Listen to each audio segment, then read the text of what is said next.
आज का हमारा टॉपिक है डाइजेस्टिव सिस्टम। इसके डिस्कस करेंगे 25 इंपॉर्टेंट क्वेश्चन प्लस साथ ही में करेंगे क्विक रिवीजन और इसका करेंगे एनालिसिस।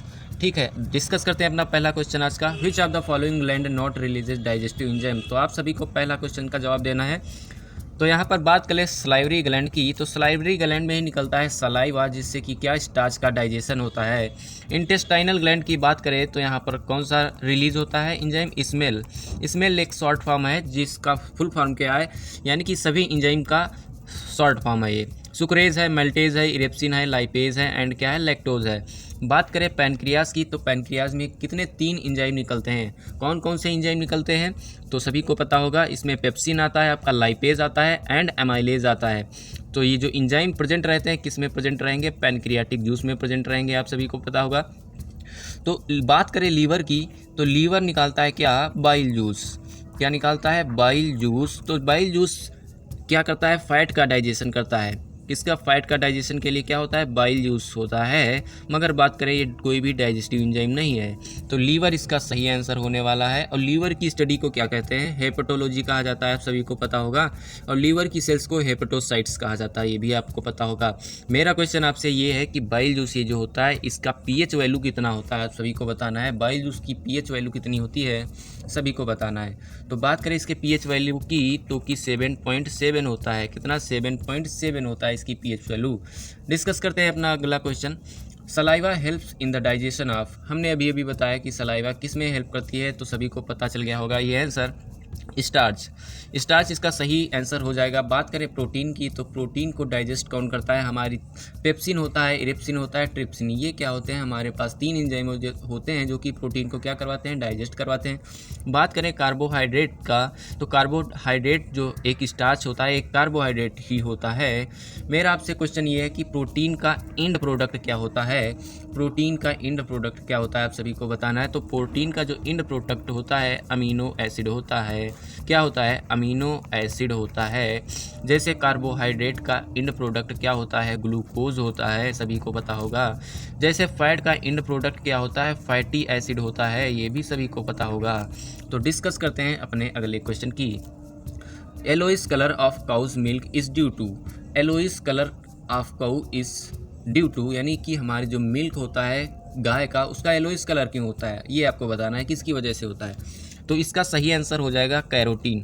कैरोटीन की वजह से होता है क्या, काऊ का येलोइश कलर। बात करें मिल्क की, तो मिल्क की जो प्योरिटी मेजर की जाती है वो किससे मेजर करती है, लैक्टोमीटर से, सभी को पता होगा। क्योंकि इसमें क्या प्रेजेंट होता है, लैक्टोज प्रेजेंट रहता है इसी में, इसीलिए इसको मेजर करने के लिए क्या होता है, लैक्टोमीटर होता है।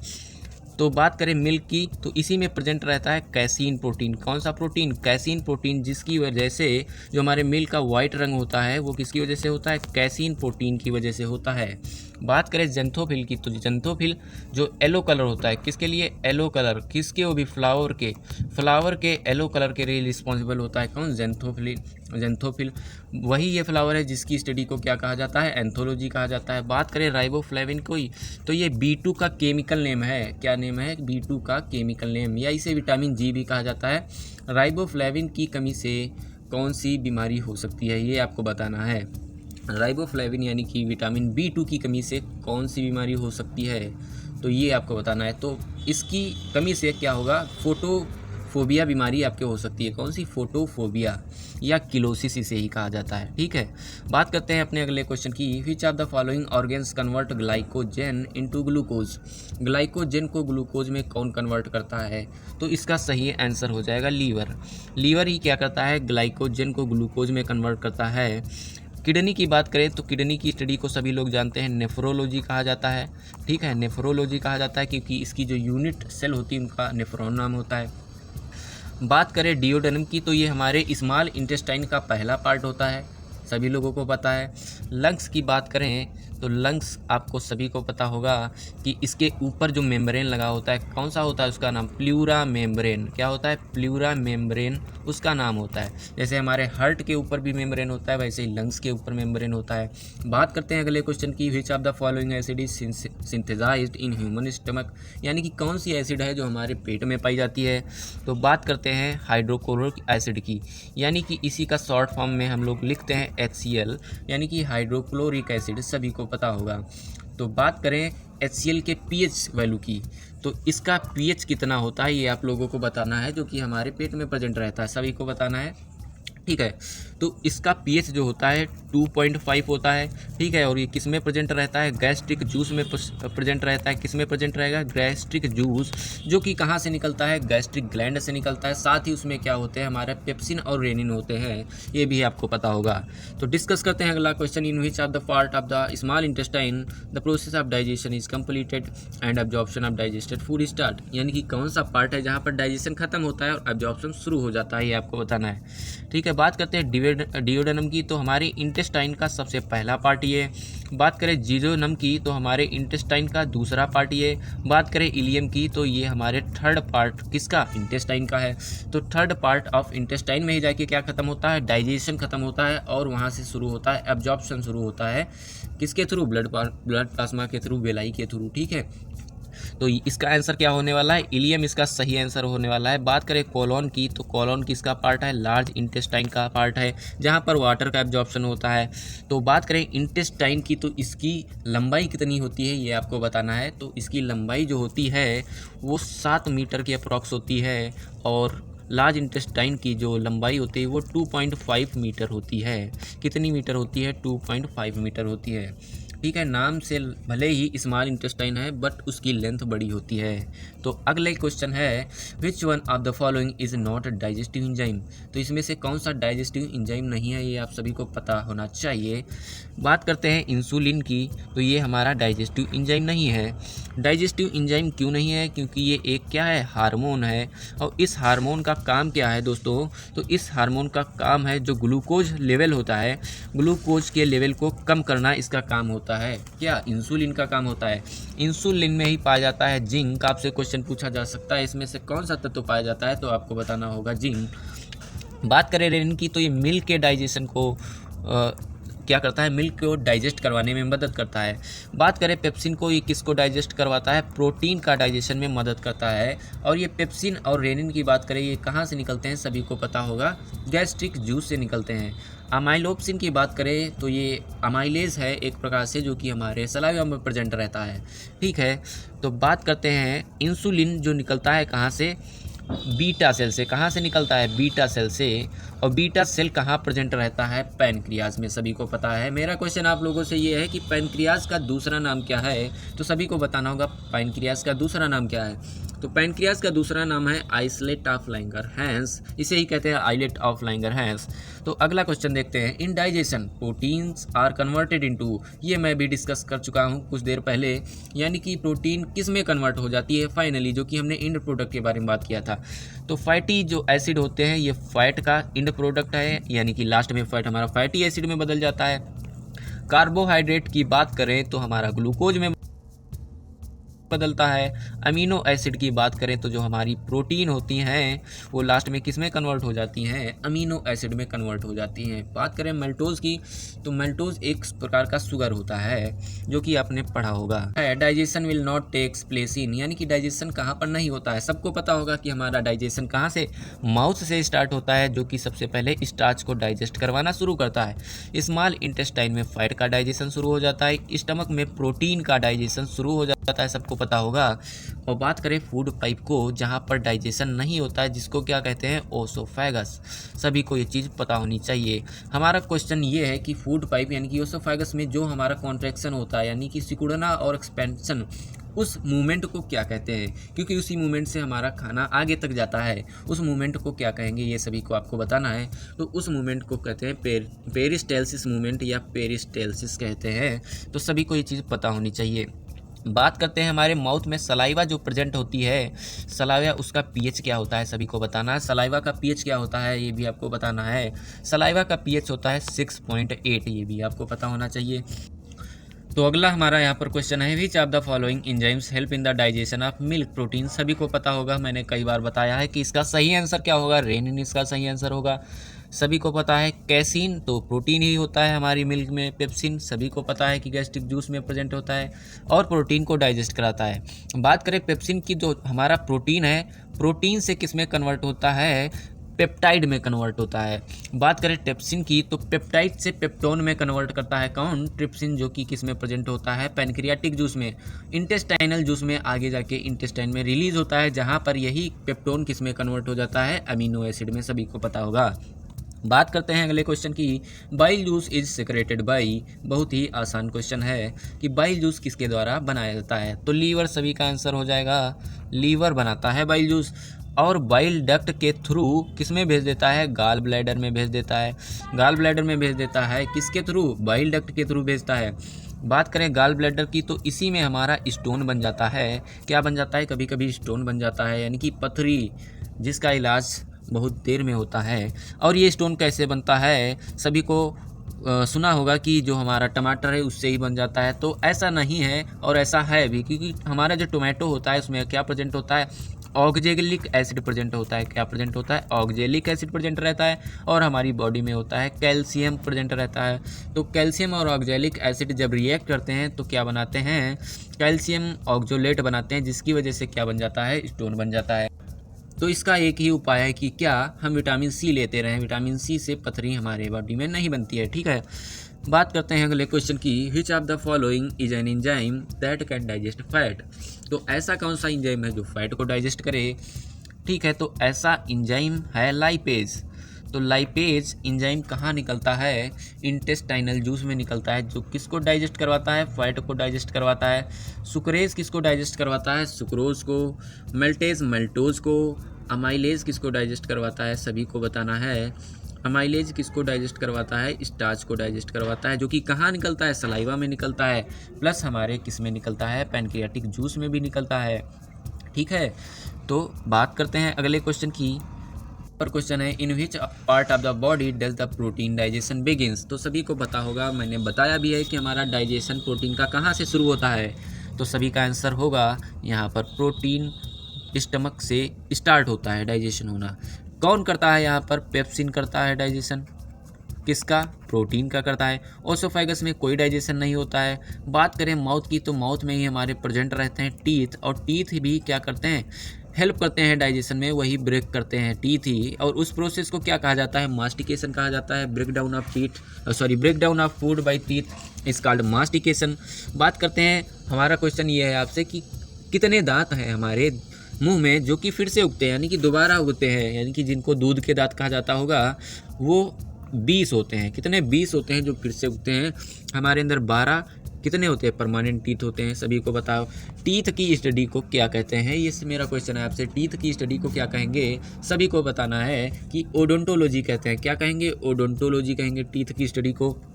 आगे बढ़ते हैं, name the largest part of canal. Name the largest part of the alimentary canal. क्या है? सभी को बताना है, स्मॉल इंटेस्टाइन। क्या है? Small intestine. कितनी लेंथ होती है? 7 मीटर होती है। बात करें लार्ज इंटेस्टाइन की तो 2.5 मीटर होती है, सभी को पता होगा। स्टमक की बात करें तो 25 सेंटीमीटर होती है, ये भी सभी को पता होगा, ठीक है। बात करते हैं आगे क्वेश्चन की, what is the function of bile juice secreted by the liver.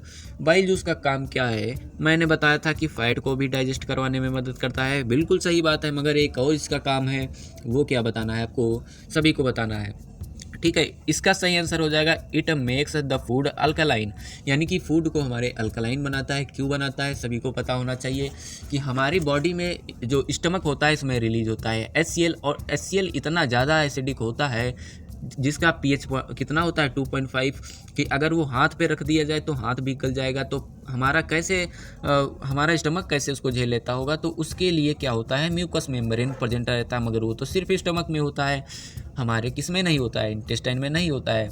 तो वो एसिडिक इस होता है और उसको अल्कलाइन कौन बनाता है? बाइल जूस, ताकि हमारे इंटेस्टाइन को इफेक्ट ना कर दे। तो सभी को पता चल गया होगा। बात करते हैं अगले क्वेश्चन की, name the hardest material present in the body. Enamel, सभी को पता होगा, इनेमल जो दांत के ऊपर प्रेजेंट रहता है उसको ही इनेमल कहते हैं, और वही हार्डेस्ट मटेरियल है। बात करें बोन्स की तो बोन्स हमारी बॉडी में कितनी होती हैं? 206 होती हैं। जो न्यू बॉर्न बेबी होते हैं उसमें 300 बोन्स होती हैं, सभी को पता होगा। बात करें टंग की, जो कि हमारे फूड को मिक्स करने में मदद करती है, ठीक है, और बोलने में मदद करती है, जैसे हमारे मदद कर रही है, ठीक है। The second part of the small intestine is known as, ये भी क्वेश्चन बता चुके हैं, आंसर भी बता चुके हैं कि हमारा जो स्मॉल इंटेस्टाइन का सेकेंड पार्ट होने वाला वो कौन सा है। पहला पार्ट डिओडेनम होगा, दूसरा पार्ट क्या होगा, जियोडेनम होगा, जो कि आपका आंसर होने वाला है। और इलियम थर्ड पार्ट होता है, जहाँ पर डाइजेशन खत्म होता है। इलियम में ही प्रेजेंट रहता है वेलाई, और वेलाई से ही क्या होता है, एब्जॉर्प्शन शुरू होता है, जिसको कहते हैं finger like structure. Finger like structure कहते हैं वेलाई को। तो वही क्या होता है, डाइजेशन करने के बाद एब्जॉर्प्शन करवाता है। उसमें ही प्रेजेंट रहते हैं ब्लड वेसल्स, जो कि हमारे जो न्यूट्रिएंट्स एब्जॉर्ब होते हैं उनको पूरी बॉडी में पहुंचा देते हैं, उसी को प्रोसेस कहते हैं एसिमिलेशन, सभी को पता होगा। बहुत बढ़िया क्वेश्चन है। Pancreas produces, pancreas produces, pancreas को क्या कहते हैं सभी को पता होगा, isolate of Langerhans, isolate of Langerhans कहा जाता है, सभी को पता होगा। तो इसमें कितने इंजाइम निकलते हैं और कितने हार्मोन निकलते हैं, ये आपको बताना होगा। इसका सही आंसर हो जाएगा 3 इंजाइम एंड 2 हार्मोन। 3 इंजाइम निकलते हैं, कौन कौन से निकलेंगे सभी को बताना है। 3 इंजाइम जो निकलते हैं वो इसमें पेप्सिन होता है, लाइपेज होता है, अमाइलेज होता है। और 2 हार्मोन की बात करें तो इसमें होता है कौन सा, इंसुलिन होता है।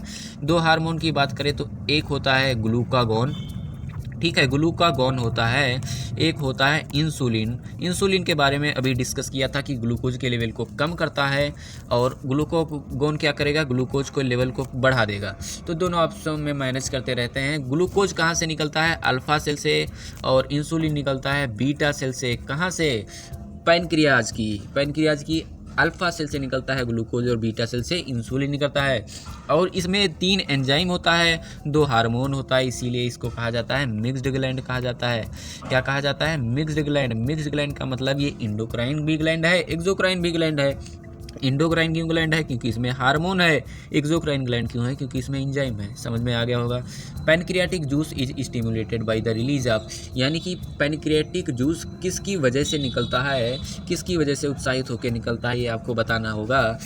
तो सेक्रेटिन इसका सही आंसर हो जाएगा।